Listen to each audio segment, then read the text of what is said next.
지금 이게 무슨 상황인지 설명해봐. 어머니, 그게 아니라요. 친정어머니가 애도 봐주시잖아요. 그래서 생활비로 조금 챙겨드린 거예요. 사돈댁은 300씩 주고 너네는 내 카드 쓰고 있었냐? 저 명품 가방도 생활비로 산 거야? 시댁에서 집도 사주고 용돈도 주니까 당연한 줄 알지? 시댁을 아주 호구로 알아. 어머님, 이제 다시는 안 그럴게요. 한 번만 용서해주세요. 너희한테 주는 지원 전부 다 끊을 테니 알아서 살아봐. 엄마, 너무하세요. 엄마는 손주도 안 보고 사실 거예요? 허? 지금까지 손주 얼굴 한번 보여달라고 사정사정해도 안 보여줬잖아. 이제 나도 손주 안 보면 그만이야. 엄마, 너는 조용히 해. 내 마누라하고 장모가 엄마를 ATM기 취급할 때 넌 뭐 했어? 그리고 이 아파트도 내가 사준 거니? 비워줬으면 좋겠구나. 안녕하세요. 오늘의 사연 주인공은 올해 66세가 되신 김옥자 할머니입니다. 김씨 할머니는 어린 시절 정말 지독한 가난 속에서 살아오셨습니다. 끼니를 해결하기조차 어려운 날들이 많았고, 가족 모두가 하루하루를 버텨내는 것만으로도 힘든 시절이었습니다. 보리밥에 된장국 한 그릇도 귀하던 그 시절 김씨는 늘 배고픔과 싸워야 했죠. 텅 빈 배를 부여잡고 화장실에 앉아있던 그 시간들이 지금도 생생하다고 하십니다. 그래서 그런지 지금도 학교 앞을 지나면 마음이 먹먹해지곤 하셨죠. 그러나 지금은 남부럽지 않은 풍족한 삶을 살고 계십니다. 이런 변화는 하루아침에 일어난 것이 아니었죠. 김 씨의 아버지는 어려운 상황 속에서도 부동산 투자에 관심을 두고 무리해서라도 땅을 사셨습니다. 당시 가족의 형편으로는 이해하기 어려운 결정이었습니다. 김 씨의 어머니는 아버지의 행동을 전혀 이해하지 못하며 매번 원망을 쏟아냈습니다. 그 돈으로 쌀이나 사오라니까. 무슨 땅은 왜 산다고 그래요? 지금 우리 사정 뻔히 몰라요? 어머니는 분통을 터뜨리곤 했습니다. 아버지가 사둔 땅은 바로 지금의 분당 지역이었습니다. 당시만 해도 분당은 완전히 개발되지 않은 시골 땅이었기 때문에 주변 사람들은 모두 아버지를 만류했습니다. 그런 시골의 땅을 사서 뭐 하려고? 논이랑 밥뿐인데. 이웃들은 한결같이 그런 말을 했죠. 심지어 어떤 이웃집 아저씨는 아버지를 보고 정신이 어떻게 된 거 아니냐 며 비웃기도 했습니다. 하지만 아버지는 고집을 꺾지 않았습니다. 그렇게 힘든 시절을 버텨낸 끝에 기적 같은 일이 일어났습니다. 분당 신도시 개발 계획이 발표된 것입니다. 시간이 흘러 세월이 지나고 분당 지역은 급격한 개발과 함께 땅값은 폭등했고, 김 씨의 아버지는 그 땅을 높은 가격에 팔게 되었습니다. 그 결과 김 씨 할머니의 집안은 오랜 가난의 굴레에서 벗어나게 되었죠. 그 순간은 김 씨 할머니의 삶에서 가장 극적인 변화의 순간이었습니다. 그렇게 얻게 된 재산으로 김 씨는 결혼 후 하나뿐인 아들 준호를 키우는 데 썼습니다. 김 씨는 어린 시절의 서름과 결핍을 누구보다 잘 알고 있었습니다. 그래서 자신의 아들만큼은 그런 가난을 겪지 않도록 최선을 다했습니다. 내가 못 누렸던 건 우리 아들만큼은 누리게 해야지. 이것이 김 씨의 변함없는 신념이었습니다. 김 씨는 아들 준호를 위해 물심양면으로 지원을 아끼지 않았습니다. 어린 시절 가난 때문에 하고 싶어도 할 수 없었던 모든 것을 아들에게 해주고 싶었던 거죠. 준호야, 학원 끝나고 뭐 먹고 싶니? 엄마, 오늘은 햄버거 먹고 싶어요. 그래, 우리 아들 좋아하는 거 다 먹자. 아들이 먹고 싶어 하는 음식, 배우고 싶어 하는 학원, 필요한 물건들이라면 무엇이든 지원해줬습니다. 다른 아이들이 가진 것은 준호도 꼭 가질 수 있게 해주었고, 때로는 더 좋은 것을 사주기도 했습니다. 아들은 그런 어머니의 열렬한 지원 덕분에 무사히 서울의 대학에 합격했습니다. 물론 대기업에 들어가지는 못했지만 적당한 회사에 취직해 나름대로 안정적인 직장 생활을 하고 있었습니다. 김 씨는 그런 아들이 늘 자랑스러웠습니다. 하지만 한편으로는 세상 물정 모르고 편하게 자란 아들의 모습을 보며 김 씨는 점점 더 걱정이 커져갔습니다. 준호야, 이제 취직했으니까 슬슬 독립해야지. 엄마, 제 월급으로는 생활하기도 빠듯해요. 조금만 도와주세요. 직장에 들어간 후에도 아들은 여전히 김 씨에게 의존했습니다. 아들이 한 번도 가난이라는 걸 겪어본 적이 없으니 혹시라도 세상의 어려움이나 돈의 소중함을 모르는 건 아닐까? 김 씨는 밤마다 그런 생각에 잠을 설쳤습니다. 아들이 당연함 속에서 자라난 탓에 자신이 가진 것의 가치를 모르고 모든 걸 부모에게 의지한 채 자신의 삶을 꾸려갈 줄 모르는 사람이 될까 염려가 되었습니다. 아들이 지금까지는 큰 문제는 없이 자라주었지만 앞으로는 어떨지 알 수 없었기 때문이죠. 내가 아들을 잘못 키웠나? 너무 해달라는 대로 다 해준 게 오히려 독이었을지도. 라며 김 씨는 생각이 들었지만 이미 지난 일을 되돌리기엔 늦었죠. 그러던 어느 날 아들이 갑자기 김 씨에게 약혼 소식을 전했습니다. 평소 여자친구 얘기 한 번 꺼내지 않던 아들이었기에 더욱 놀라웠죠. 엄마, 저 결혼하려고요. 그래서 말인데, 제 여자친구 한번 만나보시는 거 어떠세요? 아들은 어색한 듯 머리를 극적이며 말했습니다. 김 씨는 순간 놀라면서도 반가운 마음이 들었습니다. 어머, 정말? 갑자기 그런 이야기를 하니 깜짝 놀랐네. 그 친구가 어떤 사람인지 나도 궁금하구나. 엄마도 보시면 마음에 드실 거예요. 예쁘고, 며칠 후 아들이 여자친구를 집으로 데려왔습니다. 그녀의 이름은 현주였고 승무원으로 일하고 있었죠. 현주는 키가 크고 늘씬하며 첫인상부터 눈에 띄는 외모를 가진 예쁜 아가씨였습니다. 안녕하세요, 어머님. 저는 현주라고 합니다. 현주는 상냥한 미소를 지으며 정중하게 인사를 했습니다. 김 씨는 그녀를 보며 생각했습니다. 참 예쁘고 단정해 보이네. 아들이 왜 반했는지 알겠어. 하지만 김 씨는 현주와 대화를 나누면서 어딘가 모르게 쎄한 느낌이 들기 시작했습니다. 그녀의 옷차림과 태도에서 은근히 사치스러운 분위기가 느껴졌습니다. 명품 베개 비싼 주얼리까지 승무원 월급으로 감당하기 힘들어 보이는 것들이었죠. 식사가 끝난 후 자연스럽게 결혼에 대한 이야기가 나왔습니다. 현주는 갑자기 진지한 표정을 지으며 말했습니다. 사실 결혼하면 일을 그만두고 싶어요. 저는 결혼 후에는 전업주부로 살고 싶거든요. 김 씨는 그 말을 듣고 크게 문제 삼지 않았습니다. 그래, 며느리가 가정을 돌보는 것도 나쁜 선택은 아니지. 그녀는 그렇게 생각하며 이해했습니다. 하지만 현주의 다음 말에 김 씨는 당황할 수밖에 없었습니다. 그리고 한 가지 더 말씀드리고 싶은 게 있어요. 현주는 말을 이었습니다. 결혼 후에는 경제권을 전적으로 제가 가져야 해요.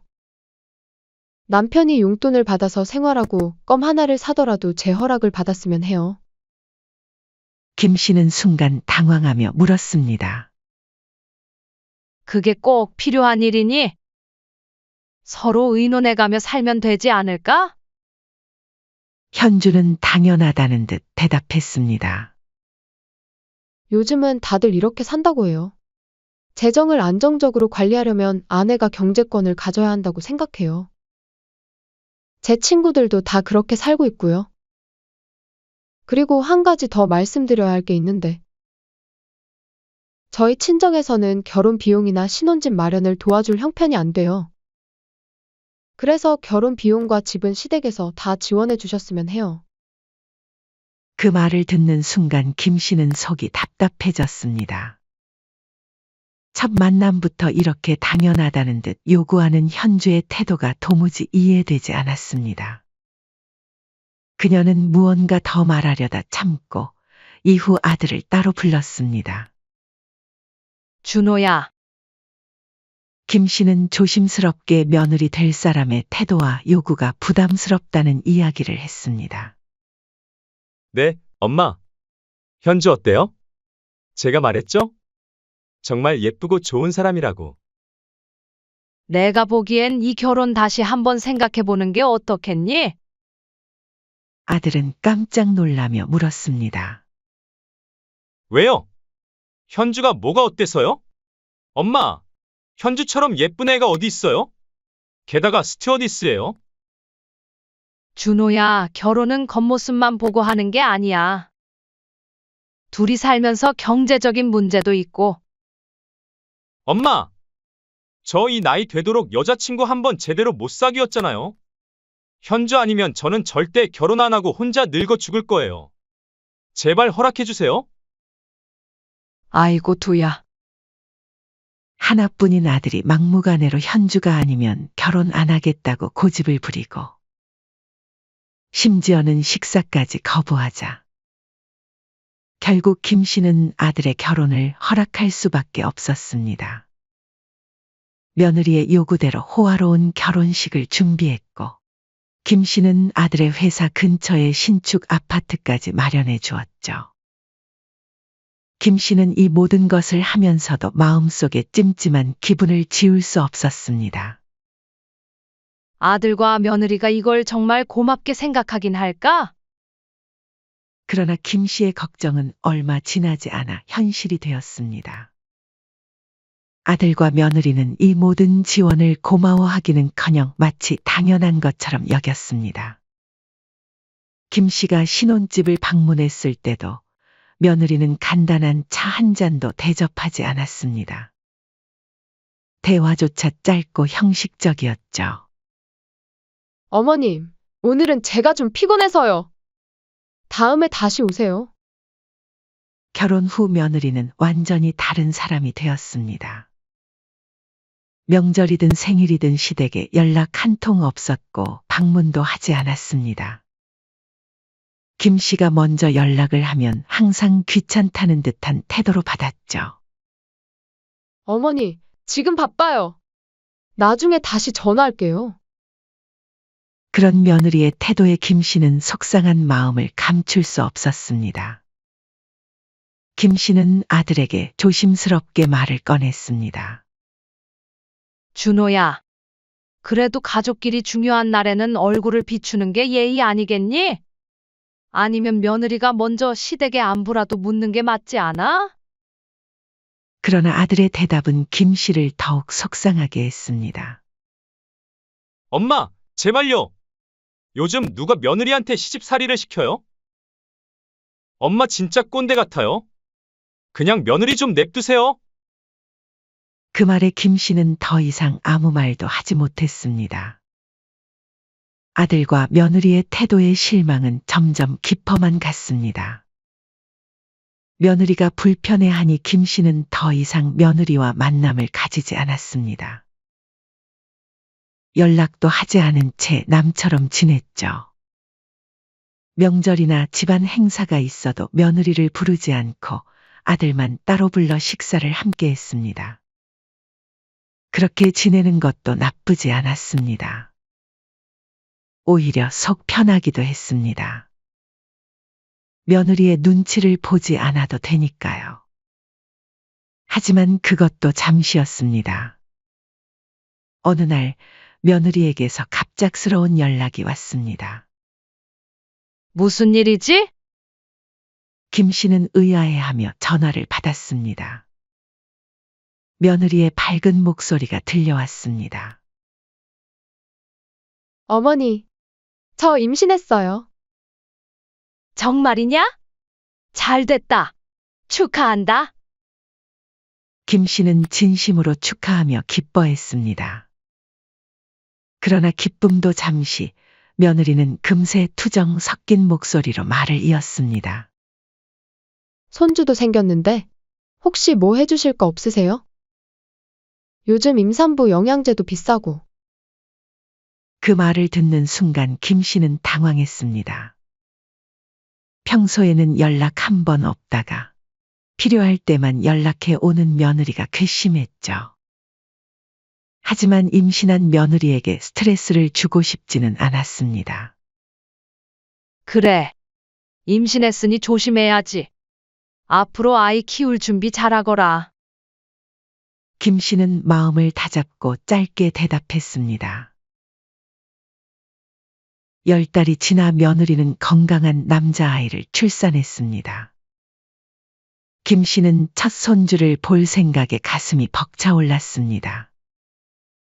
얼른 새 식구를 환영해주고 싶은 마음이 굴뚝 같았습니다.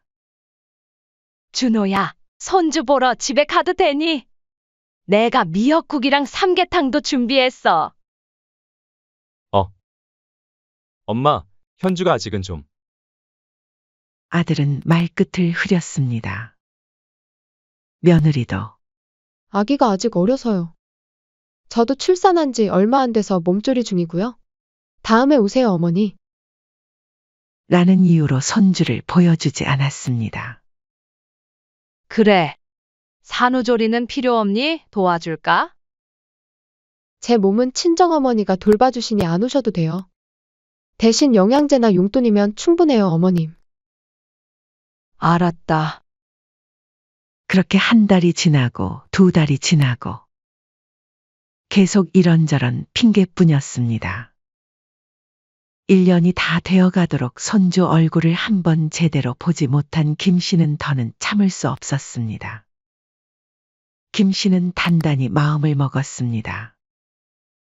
현주야, 이번 주에 갈 테니 준비해라. 더는 핑계 듣고 싶지 않다. 김 씨는 직접 아들 집을 찾아갔습니다.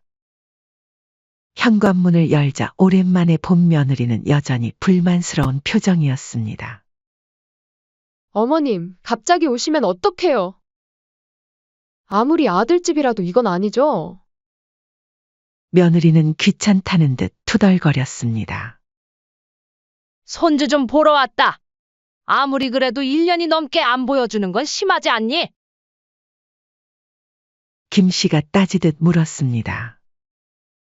아, 지금 잠들었어요. 그래. 자는 우리 손주 얼굴이라도 보고 갈게. 김 씨는 단호하게 말했습니다. 며느리는 마지못해 안방으로 김 씨를 안내했습니다. 어머, 우리 강아지. 아들이랑 똑 닮았네. 김 씨는 자는 손주의 얼굴을 보며 눈시울이 붉어졌습니다. 그때였습니다. 며느리가 갑자기 말을 꺼냈습니다. 어머니. 사실 드릴 말씀이 있어서요. 며느리는 갑자기 목소리가 애교 있게 바뀌었습니다. 아직 신생아라 용품이랑 분유값이 만만치 않더라고요. 병원비도 비싸고요. 남편 월급으로는 턱없이 부족해서. 김 씨는 한숨을 쉬며 말했습니다. 또 얼마나 필요한데? 며느리의 눈이 반짝였습니다. 매달 100에서 200만 원 정도면 좋을 것 같아요. 뭐라고? 준호 월급이 얼마인데? 남편이 300만 원 조금 덜 받는데 그걸로는 애기 키우기가 너무 빠듯해요. 며느리는 당연하다는 듯이 말했습니다. 친정은 왜 안 도와주시고? 김 씨가 물었습니다. 며느리는 순간 당황한 기색을 보이더니 이내 대답했습니다. 아, 친정은 지금 형편이 안 좋아서요. 대신 친정엄마가 애를 봐주시기로 했어요. 매달은 아니고 몇 달만 부탁드려요. 어머님, 김 씨는 마음이 복잡했습니다. 막상 손주 얼굴을 보니 도와주고 싶었지만 며느리의 태도가 영 마음에 들지 않았죠. 잠시 고민하다가 지갑에서 카드를 꺼냈습니다. 현금은 못 주겠다. 이 카드로 정말 필요하고 급한 것만 사고 돌려주렴 알겠지? 사치품 같은 건 안 돼. 네요, 어머님. 정말 감사합니다. 며느리는 환하게 웃으며 카드를 받아들었습니다. 처음 몇 달은 별 문제가 없었습니다. 그리고 김 씨의 남편도 최근에 몸이 안 좋아지는 바람에 김 씨는 미처 카드에 대해 잠시 신경을 쓰지 못하셨죠. 그러다 몇 달 전부터 수상한 사용 내역을 발견했습니다. 이게 뭐지? 김 씨는 카드 명세서를 보며 깜짝 놀랐습니다. 100만 원, 200만 원으로 늘더니 심지어 이번 달엔 300만 원이 넘는 결제 내역이 있었던 것이었죠. 준호야? 이거 어떻게 된 거니? 김 씨가 아들에게 전화했습니다. 아, 그게 엄마. 현주가 애기 용품 사는데 좀 비싼 걸로 샀나 봐요. 애기 물건이 300만 원이나 한다고. 도대체 뭘 산 거야? 그게 저도 자세히는 모르겠어요. 현주가 필요하다고 해서. 김 씨는 이번만큼은 넘어가기로 했습니다. 하지만 카드는 돌려받기로 했죠. 이번만 봐준다? 하지만 카드는 당장 내놔? 그날 저녁 카드를 돌려받으러 아들 집에 가는 길에 김 씨는 근처 마트에 들렀습니다. 장을 보고 있는데 낯익은 얼굴이 보였습니다. 아이고, 사돈. 여기서 다 만나네요. 안사돈이 고개를 돌렸습니다. 그런데 순간 사돈의 팔에 걸린 명품 가방이 눈에 들어온 것입니다. 어머, 가방이 참 예쁘네요. 새로 사신 거예요? 김 씨가 물었습니다. 사돈은 순간 당황한 기색이 역력했습니다. 아, 이거요. 그냥 사게 산 거예요. 하지만 김 씨는 그 가방을 알아봤습니다. 고가의 명품이었죠. 김 씨는 사돈의 행동을 유심히 지켜보았습니다. 사돈이 계산대에서 결제 후 카드를 받았을 때 김 씨의 심장이 멈추는 것 같았습니다. 혹시 방금 제 카드로 결제하신 거예요? 사돈은 깜짝 놀라 카드를 황급히 감추려 했지만 이미 늦었습니다. 김 씨의 카드였습니다. 이게 어떻게 된 일이에요? 아, 그게. 사돈은 얼굴이 하얗게 질렸습니다. 김 씨는 그 자리에서 바로 카드사에 전화를 걸었습니다. 확인된 최근 카드 내역은 가히 충격적이었습니다. 롯데백화점 명품관 320만 원, 압구정 피부과 120만 원, 일식당 75만 원. 이게 이 카드로 쓴 게 맞나요? 네, 맞습니다. 모두 정상 승인된 거래입니다. 며느리가 손주의 육아용품을 위해 썼다는 말은 모두 새빨간 거짓말이었던 것입니다. 백화점 명품관에서의 쇼핑, 강남 피부과 시술비, 심지어 사돈의 계모임 식사비를 대신 계산하기까지. 시댁의 돈을 친정의 사치와 생활비로 빼돌리고 있었다는 사실을 알게 되었습니다. 이럴 수가. 김 씨는 참을 수 없는 분노가 치밀어 올랐습니다. 아들의 집으로 간 김 씨는 곧바로 아들 부부와 사돈을 불렀습니다. 저녁이 되자 거실에는 무거운 공기가 감돌았습니다. 아들과 며느리 그리고 사돈이 고개를 숙인 채 앉아 있었죠. 지금 이게 무슨 상황인지 설명해봐. 왜 안사돈이 내 카드를 쓰는 거니? 사돈, 그게 제가 손주 돌보느라 힘들어서요. 제가 조금 썼습니다. 정말 미안해요. 사돈은 변명하려 했습니다. 며느리 역시 당황하며 변명했습니다. 어머니, 그게 아니라요. 친정어머니가 애도 봐주시잖아요. 그래서 생활비로만 쓰신 거예요. 이번 달 카드값이 300만 원이 넘게 나왔어? 이 명품 가방도 생활비로 쓴 거니? 시댁에서 집도 사주고 혼수 사주고 해주는 게 당연한 줄 알지? 시댁을 아주 호구로 알아. 아들은 옆에서 쭈뼛거리며 서 있기만 했습니다. 너는 이걸 다 알고 있었니? 김 씨가 아들에게 물었습니다. 그게 알면서도 못 본 척한 거구나. 김 씨의 목소리에 실망감이 가득했습니다. 어머님, 이제 다시는 안 그럴게요. 한 번만 용서해 주세요. 며느리가 울먹이며 말했습니다. 김 씨는 마치 오래된 영화의 한 장면처럼 지난 시간들이 스쳐 지나가는 것을 느꼈습니다. 처음 며느리를 만났을 때의 느낌, 결혼식 때의 불안감, 그리고 그동안의 서운했던 순간들까지. 너희한테 주는 지원 전부 다 끊을 테니 알아서 살아봐. 김 씨는 단호하게 말했습니다. 그러자 아들은 깜짝 놀라며 말했습니다. 엄마, 너무하세요. 엄마는 손주 안 보고 사셔도 돼요? 허? 손주를 핑계로 날 협박하려고드니?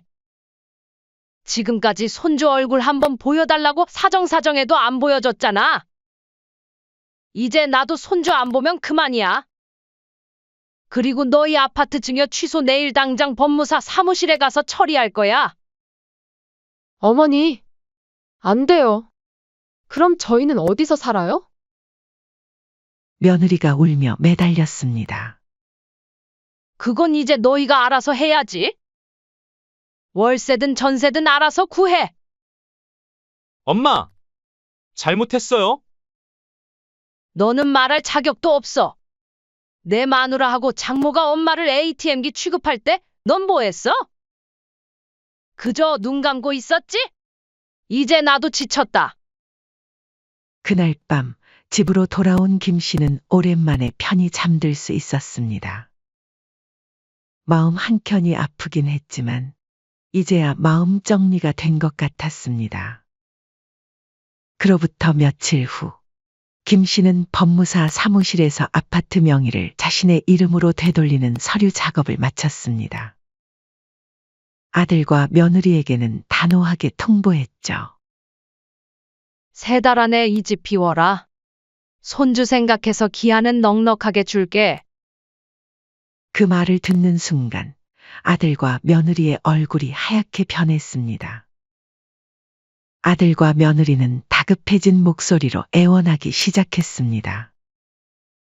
어머니, 정말 죄송해요. 이제는 손주도 매일 보여드리고 며느리 노릇도 더 잘할게요. 한 번만 기회를 주세요. 지금 와서 손주를 보여주겠다고? 그동안 얼마나 손주 보게 해달라고 애원했는지 잊었어? 시어머니 오면 그렇게 질색팔색하더니 돈 끊기니 보여주는 거야. 며느리는 눈물을 흘리며 김 씨의 발 앞에 무릎을 꿇었습니다. 어머니, 이제 그만해라. 나하고는 이제 연을 끊고 살자. 돈도 너희끼리 알아서 해결하고. 며느리는 더욱 절박한 목소리로 빌었습니다. 어머니, 제가 정말 잘못했어요. 앞으로는 절대 이런 일 없을 거예요. 제발 한 번만 용서해 주세요. 그러나 이미 마음을 굳힌 김 씨는 단호한 목소리로 말했습니다. 현주야, 내가 최소한 며느리로서 예의라도 지켰다면 이 지경까지는 안 왔을 거야. 아들도 마지막으로 애원했습니다. 엄마, 제발요. 저희가 정말 잘못했어요. 앞으로는 엄마 말씀대로 할게요. 준호야, 너도 이제 아버지잖니? 그런데 아직도 엄마한테 매달리면서 어떻게 가장 노릇을 하겠어? 이제는 내 힘으로 알아서 살아. 그렇게 김 씨는 아들과 며느리를 집에서 내쫓았습니다. 결국 그들은 짐을 꾸려 친정으로 향했습니다. 하지만 처가살이는 생각만큼 쉽지 않았죠. 처음에는 친정에서도 반갑게 맞아주는 듯했습니다. 하지만 며느리의 사치스러운 습관은 전혀 나아질 기미가 보이지 않았습니다. 아들이 조심스레 말을 꺼냈습니다. 현주야, 이번 달에도 카드값이 너무 많이 나왔잖아. 겨우 그거 갖고 뭘 그래? 옷 몇 벌 사고 화장품 좀 산 게 다야. 너 정신 차려. 우리가 지금 그럴 형편이야. 한편 안사돈의 사정도 예전 같지 않았습니다. 나이 60이 넘은 안사돈은 어린 손주를 독박 육아하느라 하루하루가 힘들었습니다. 아이고, 내가 이 나이에 아기를 보느라고. 허리가 다 나가겠네. 그나마 김 씨의 카드로 사치를 부리고 친구들과의 식사 모임을 즐기며 스트레스를 풀었지만 이마저도 할 수 없게 되었죠. 아침부터 저녁까지 손주를 돌봐야 했고 지갑 사정도 예전 같지 않았으니까요. 매일같이 모녀는 다투었습니다. 내가 너 때문에 이렇게 고생하는데 너는 하는 게 뭐니? 그 나이 먹고 엄마 집에 얹혀 살기나 하고. 엄마, 나도 죽겠다고요. 지금 일하고 와서 힘들어 죽겠는데 왜 바가지 긁으세요? 매일 살얼음판 속에서 아들은 그저 눈치밥만 먹으며 지냈습니다. 이제야 아들은 자신이 버는 돈으로는 도저히 감당할 수 없는 생활을 해왔다는 걸 깨달았지만 이미 늦어버렸죠. 아들은 처가살이를 하며 자신의 행동을 두고두고 후회했습니다. 며느리와 안사돈 역시 자신들의 행동을 후회했습니다. 안사돈은 딸과 사위와 합가해 손주 육아까지 해야 했고 일하기 싫어했던 며느리도 생활이 어려워지자 결국 매일 일을 나갈 수밖에 없었죠. 반면 김 씨는 이번 일을 통해 자신의 결정을 후회하지 않았습니다. 가끔 손주 생각이 날 때면 마음이 아프기도 했지만 독하게 마음먹었습니다. 내가 한 선택이 맞았어. 처음부터 자식과 며느리한테 너무 퍼주기만 한 게 문제였지. 이번 일을 계기로 아들과 며느리가 정신 차리고 제대로 살았으면 좋겠네. 며느리가 최소한의 며느리로서의 예우만 있었다면 이런 일은 일어나지 않았을 것입니다. 그리고 아들도 김씨 할머니의 지원을 당연시 여기고 어머니의 생각을 하지 않은 것이 큰 잘못이었죠. 김씨는 아들과 며느리가 언제가 변할 것이라 믿고 지원해 주었으나 아들과 며느리는 자신의 욕심에 눈이 멀어 김씨 할머니의 정성을 무시하고 기만했습니다. 선을 넘은 행동에 결국 더 이상 도와줄 필요성을 못 느끼신 거죠. 김 씨는 많이 바라지 않았습니다. 명절에 얼굴 한 번 보고 가끔 안부 인사 한 번 정도면 만족하셨죠. 이것만 했더라도 아들과 며느리는 풍족하고 편한 삶을 살았을 텐데. 다 본인들이 자초한 일이죠. 앞으로 더 힘들어질 것이며 아들과 며느리는 더욱 후회할 것 같습니다. 이제 김 씨는 더 이상 예전처럼 그들에게 지원을 해줄 생각이 없었습니다.